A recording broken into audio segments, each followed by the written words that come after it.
All right, this is David Elmore with NESA at the Jamboree, and I am here with Canadian Chief Scout Mel Torrie. Mel, thank you for coming by. Great to be here, thanks.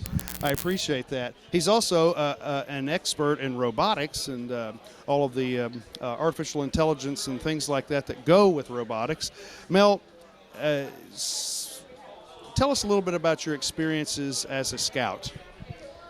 Well, we had a fairly small troop in southern Alberta. It was myself, two brothers, and two neighbor boys, and went through the whole, 6-8 years with them, and lots of cold scouting camps in the 40 below kind of weather, and definitely toughened us up, but really learned how to hold ourselves, how to respect authority, how to appreciate our country.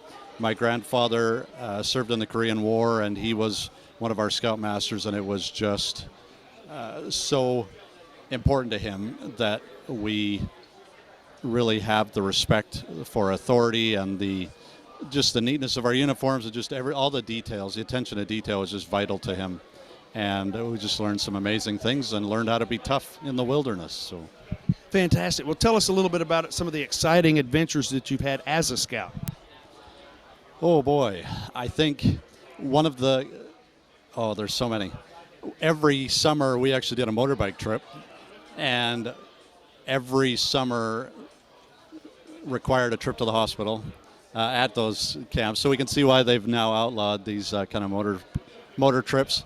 But we also had what they called Midnight Madness, and so it was a 30-mile run that started at midnight, and it was a race of the scout troops, and then the scout leaders would come out and chase you. And they would add time to you if they found you out there in the wilderness. And it was wilderness in the middle of the outback of Alberta. And so kids fell in canals. People, they woke up their neighbors at 2 a.m. that they were destitute and starving and that kind of thing. And it was just a mad survival trip with the leaders in pursuit. And we made it. We were one of 2 troops that made it out of like 20. And it was just an awesome experience to bond as a troop and help encouraging each other when we wanted to give up. Oh, that's fantastic to hear. That's actually very unique, I think. Probably not allowed anymore either. I don't know of anything comparable in the United States. So tell us a little bit about your path to Chief Scout. Well, I think it's fairly similar to the Eagle Scout. There's certain requirements for service and projects and certain numbers of nights camping. And the camping was definitely the hard one. The winter camps where we did get the 40 below kind of weather. And one winter it was so cold that we took my dad's kerosene lamp, and it was the most warm and toasty camp we've ever had until about 2 a.m. And all of us were out throwing up in the ditch in this 4 feet of snow because we had gotten this poisonous from sneaking our dad's, I guess it was some kind of a kerosene heater anyway. But yeah, I think just the experience of marching through that, and it had to be a lot of our own because there weren't a lot of other scouts and peer pressure. It was us getting out there and taking the initiative. And we had the positive where it was so hard to work on the farm that going to scouts was a break, and that was get away from feeding the cows and milking and that kind of thing. And so we just loved scouting, and it was a lot of our own initiative to just march through those requirements, and thoroughly enjoyed it. Oh, that is great to hear. Now, tell us a little bit about how your experiences in scouting and becoming a Chief Scout informed your life as it is today. I think the Scout Law has really been the foundation.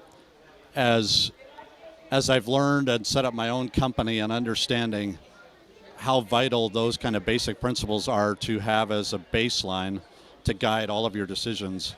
And I have found just the vitality of every one of those. And so as I've created my own values for my company, incorporating those, because without those basics, that foundation, everything else just falls apart.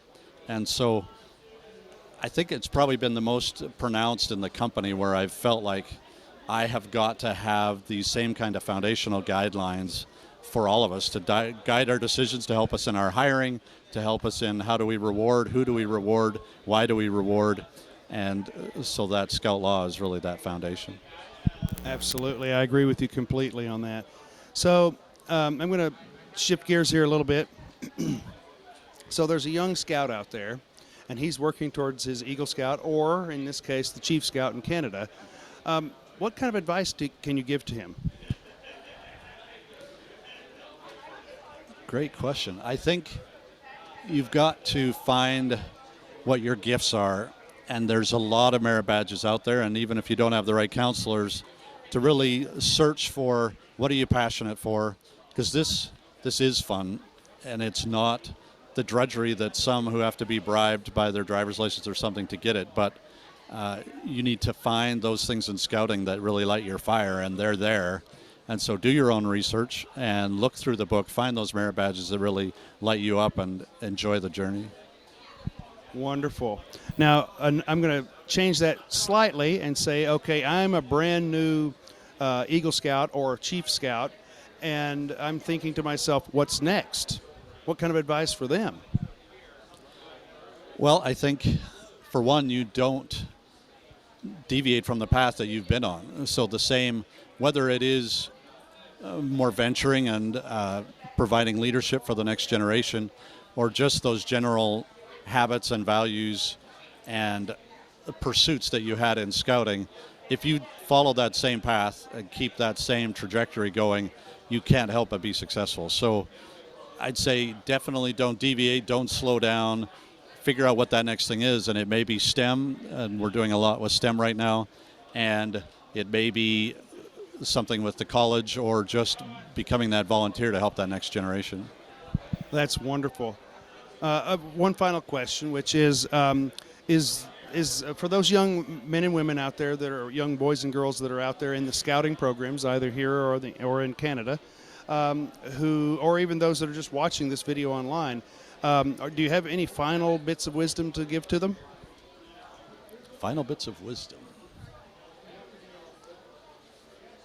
I think as I've found the relationships that I've had in scouting and early in my life, I have seen how they've blessed me going forward. And those relationships, keeping those strong, making sure now that you are building each other up, that you are supporting each other, and those relationships will bless you for the rest of your life. And so whether it's with your scout troop or as you move on, relationships are so vital. You cannot accomplish anything without the help of others. And as I've tried to recruit people into my company and be successful in industry, the past relationships I've had are just vital. And so I think never undervaluing that, never get into a place where you're putting down or excluding people in your group, but the value of the differences are just critical. I look at my company, and if they were all like me, we would have a lot of problem, because I'm the lofty dreamer and stretching out to the long term. I'm not the detail-oriented guy.